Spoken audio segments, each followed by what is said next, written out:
Depuis quelques années, les factures de téléphone ont baissé. On peut remercier la concurrence entre les opérateurs, même si sur les portables, on aimerait bien qu'elle soit un peu plus sauvage.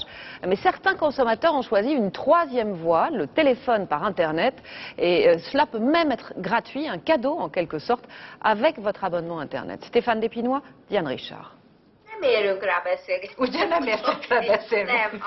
Ici, le faux rire est gratuit ou presque. Nous ne sommes pas dans un laboratoire de langue. Ida est juste en train de passer un coup de fil à sa famille en Hongrie. Un coup de fil sans téléphone, la conversation passe par l'ordinateur et ça coûte 0 €. À la place de les appeler une fois par semaine et encore, maintenant j'appelle tous les jours pendant des heures.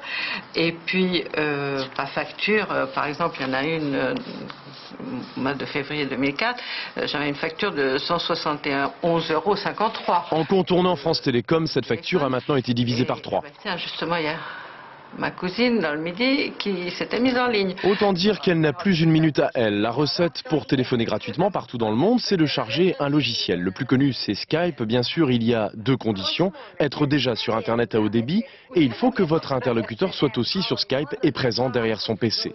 Même si elle téléphone via Internet, Ida n'a pas pour autant mis au grenier son téléphone fixe, plus pratique pour les appels locaux.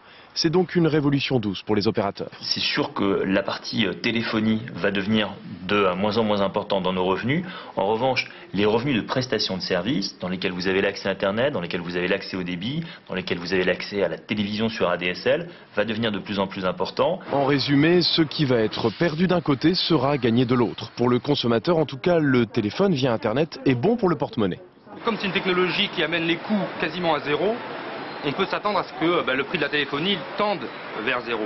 Le problème pour le consommateur, il est double. D'abord que tout le monde puisse y accéder, ce qui n'est pas le cas aujourd'hui. Et deuxièmement, la qualité de service. Parce que du coup, la qualité de la relation téléphonique dépend du débit d'Internet. Fort de son succès, Skype a fait des petits. En France, Wengo a été lancé en avril et ce n'est que le début de la bataille. Actuellement, 30 millions d'internautes téléphonent via leur ordinateur. Ils seront 200 millions en 2008.